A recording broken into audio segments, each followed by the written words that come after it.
श्री दुर्गा सप्तशती का पहला अध्याय का पाठ हम करने जा रहे हैं। महर्षि मार्कंडेय जी बोले, सूर्य के पुत्र सावर्णी की उत्पत्ति की कथा विस्तार पूर्वक कहता हूँ, सुनो। सावर्णी महामाया की कृपा से जिस प्रकार मनवंतर के स्वामी हुए, उसका हाल भी सुनो। पहले स्वरोचिष नामक मनवंतर में चैत्र वंशी सूरत नाम के एक राजा थे। सारी पृथ्वी पर उनका राज्य था। वह प्रजा को अपने पुत्र के समान मानते थे, तो भी ओला विध्वंसी राजा उनके शत्रु बन गए। दुष्टों को दंड देने वाले राजा सूरत को उनके साथ लड़ाई हुई। ओला विध्वंसियों की संख्या में कम होने पर भी राजा सूरत युद्ध में उनसे हार गए।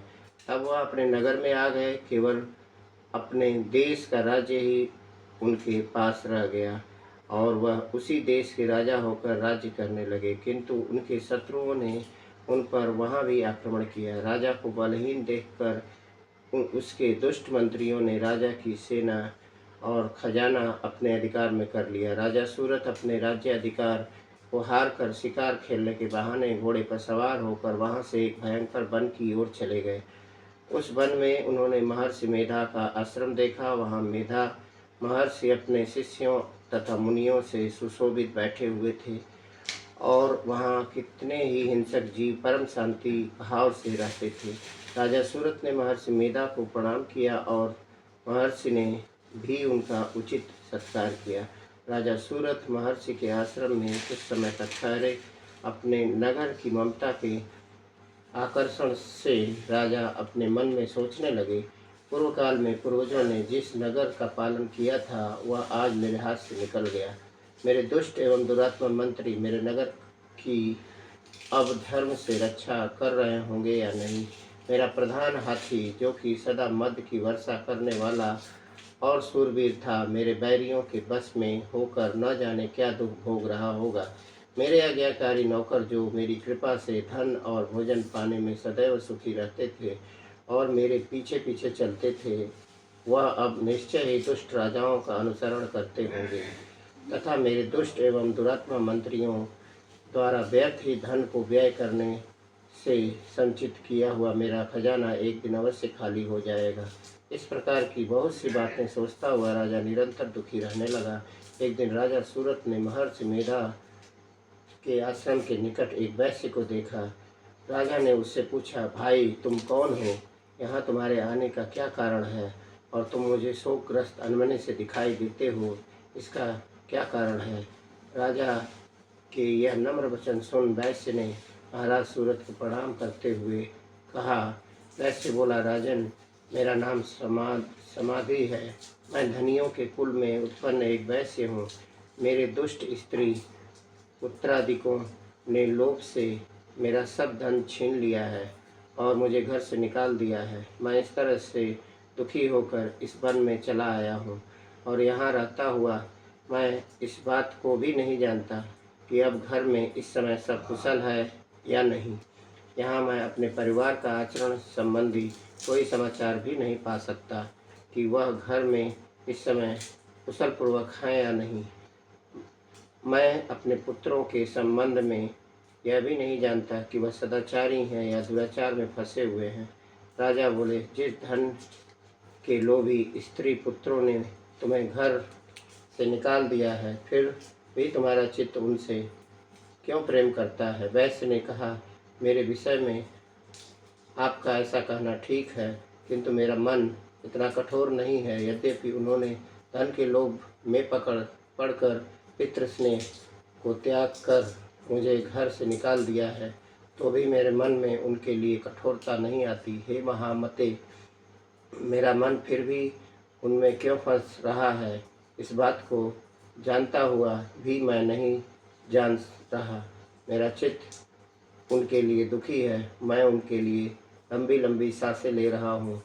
उन लोगों में प्रेम नाम को नहीं है, फिर भी मेरे निस्नेहियों के लिए मेरा हृदय कठोर नहीं होता। महर्षि मार्कंडेय जी ने कहा, हे ब्रह्मन। इसके पश्चात महाराज सूरत और वह वैश्य दोनों महर्षि मेधा के समीप गए और उनके साथ यथा योग्य न्याय संभाषण करके दोनों ने वार्ता आरंभ की। राजा बोले, हे भगवान, मैं आपसे एक बात पूछना चाहता हूँ, सो आप कृपा करके मुझे बताइए। मेरा मन मेरे अधीन नहीं है, इससे मैं बहुत दुखी हूँ। राज्य धनादिक की चिंता अभी तक मुझे बनी हुई है और मेरी यह ममता अज्ञानियों की तरह बढ़ती ही जा रही है। और यह समाधि नामक वैसे भी अपने घर से अपमानित होकर आया है। इसके स्वजनों ने भी इसे त्याग दिया है। स्वजनों से त्यागा हुआ भी यह उनसे हार्दिक प्रेम रखता है। इस तरह हम दोनों ही दुखी हैं। हे महाभाग, उन लोगों के अवगुणों को देखकर भी हम दोनों के मन में उनके लिए ममता जनित आकर्षण उत्पन्न हो रहा है।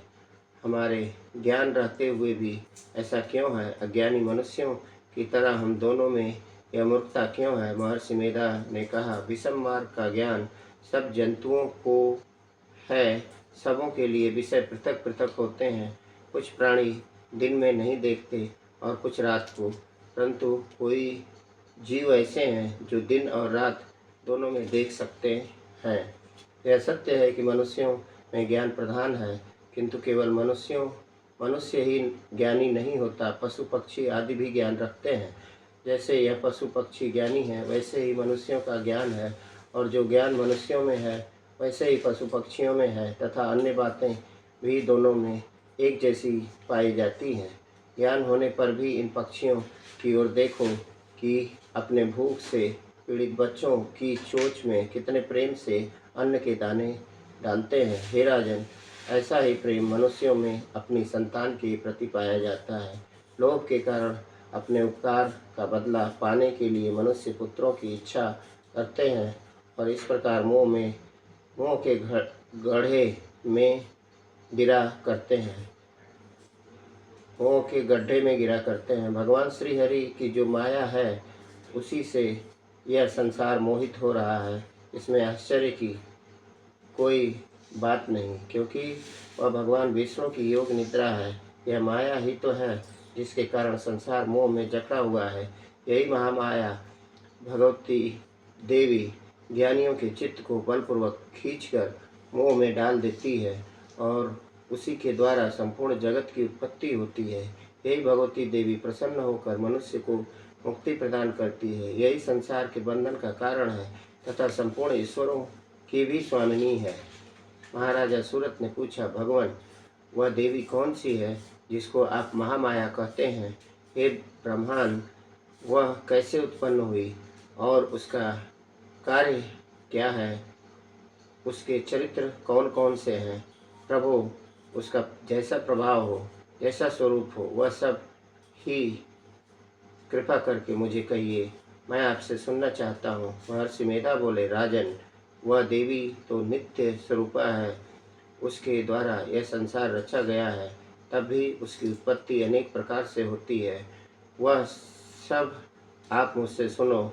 वह देवताओं का कार्य सिद्ध करने के लिए प्रकट होती है। उस समय वह उत्पन्न हुई कहलाती है। संसार को जलमय करके जब भगवान विष्णु योग निद्रा का आश्रय लेकर शेष शैया पर सो रहे थे, तब मधुकैटभ नाम के दो असुर उनके कानों के मैल से प्रकट हुए और वह श्री ब्रह्मा जी को मारने के लिए तैयार हो गए। श्री ब्रह्मा जी ने जब उन दोनों को अपनी ओर आते देखा और यह भी देखा कि भगवान विष्णु योग निद्रा का आश्रय लेकर सो रहे हैं, तो वह उस समय श्री भगवान के जगाने के लिए उनके नेत्रों में निवास करने वाली योग निद्रा की स्तुति करने लगे। श्री ब्रह्मा जी ने कहा, श्री देवी, हे देवी, तुम ही स्वाहा, तुम ही स्वधा और तुम ही स्पष्टकार हो। स्वर भी तुम्हारा ही स्वरूप है। तुम ही जीवन देने वाली सुधा हो। नित्य अक्षर प्रणव में अकार, उकार, मकार, इन तीनों में माताओं के रूप में तुम ही स्थित हो। इनके अतिरिक्त जो बिंदु पर अर्धमात्रा है, जिसका कि विशेष रूप से उच्चारण नहीं किया जाता, हे देवी, वह भी तुम ही हो। हे देवी संध्या सावित्री तथा परम जननी तुम ही हो। तुम इस विश्व को धारण करने वाली हो। तुमने ही इस जगत की रचना की है और तुम ही इस जगत का पालन करने वाली हो और तुम ही कल्प के अंत में सबको भक्षण करने वाली हो। हे देवी जगत की उत्पत्ति के समय तुम सृष्टि रूपा होती हो, पालन काल में स्थित रूपा हो और कल्प के अंत में संहार रूप धारण कर लेती हो। तुम ही महाविद्या, महामाया, महामेधा, महारात्रि और मोहरात्रि हो। श्री ईश्वरी और बोध स्वरूपा बुद्धि भी तुम ही हो। लज्जा, पुष्टि, तुष्टि, शांति और क्षमा भी तुम ही हो। तुम खड़ग धारणी, शूल धारणी, घोर रूपा तथा गदा, चक्र, शंख और धनुष के धारण करने वाली हो। बाण, भुसुंडी और परिध यह भी तुम्हारे ही अस्त्र हैं। तुम सौम्य और सौम्यतर हो। यही नहीं बल्कि जितनी भी सौम्य और सुंदर वस्तुएं संसार में हैं उन सबसे बढ़कर सुंदर तुम हो। पर और अपर सबसे पर रहने वाली सुंदर तुम ही हो। हे सर्व स्वरूपे देवी जो भी सत असत पदार्थ है और उनमें जो शक्ति है वह तुम ही हो। ऐसी अवस्था में भला तुम्हारी स्तुति कौन कर सकता है। इस संसार की सृष्टि, पालन और संहार करने वाले जो भगवान हैं उनको भी जब तुमने निद्रा के वशीभूत कर दिया है तो फिर तुम्हारी स्तुति कौन कर सकता है। मुझे भगवान विष्णु तथा भगवान शंकर को शरीर धारण कराने वाली तुम ही हो। तुम्हारी स्तुति करने की शक्ति किसमें है। हे देवी तुम तो अपने इन उदार प्रभावों के कारण ही प्रशंसनीय हो। मधु कैटक जो भयंकर असुर हैं इन्हें तो मुंह में डाल दो और श्री हरि भगवान विष्णु को भी जल्दी जगा दो और उनमें इनको मार डालने की बुद्धि भी उत्पन्न कर दो। महर्षि मेधा बोले, हे राजन जब श्री ब्रह्मा जी ने देवी को इस प्रकार स्तुति करके भगवान को जगाने और मधु कैटक को मारने के लिए कहा तो वह भगवान श्री विष्णु के नेत्र, मुख, नासिका, बाहु, हृदय और वक्षस्थल से निकल श्री ब्रह्मा जी के सामने खड़ी हो गई। उनका ऐसा करना था कि भगवान श्री हरि तुरंत जाग उठे और दोनों असुरों को देखा जो कि अत्यंत बलवान तथा पराक्रमी थे और मारे क्रोध के जिनके नेत्र लाल हो रहे थे और जो ब्रह्मा जी को वध करने के लिए तैयार थे। तब क्रुद्ध हो उन दोनों दुरात्मा असुरों के साथ भगवान श्री हरि पूरे 5 वर्ष तक लड़ते रहे। एक तो वह अत्यंत बलवान और तथा पराक्रमी थे, दूसरे महामाया ने भी उन्हें मोह में डाल रखा था। अतः वह भी भगवान से कहने लगे, हम दोनों तुम्हारी वीरता से अत्यंत प्रसन्न हैं, तुम हमसे कोई वर मांगो। भगवान ने कहा, यदि तुम मुझ पर प्रसन्न हो तो अब तुम मेरे हाथों से मर जाओ, बस इतना सा ही वर मैं तुमसे मांगता हूँ। यहाँ दूसरे वर से क्या प्रयोजन है। महर्षि मेधा बोले, इस तरह से जब वह धोखे में आ गए और अपने चारों ओर जल ही जल देखा तो भगवान श्री हरि से कहने लगे, यहाँ पर जल न हो, सूखी जमीन हो, उसी जगह हमारा वध कीजिए। महर्षि मेधा कहते हैं, तथास्तु कहकर भगवान श्री हरि ने उन दोनों को अपनी जांघ पर लिटाकर उन दोनों के सिर काट डाले। इस तरह से यह देवी श्री ब्रह्मा जी की स्तुति करने पर प्रकट हुई थी। अब तुमसे उनके प्रभाव का वर्णन करता हूँ, तो सुनो। यहीं दुर्गा सप्तशती का प्रथम अध्याय समाप्त होता है।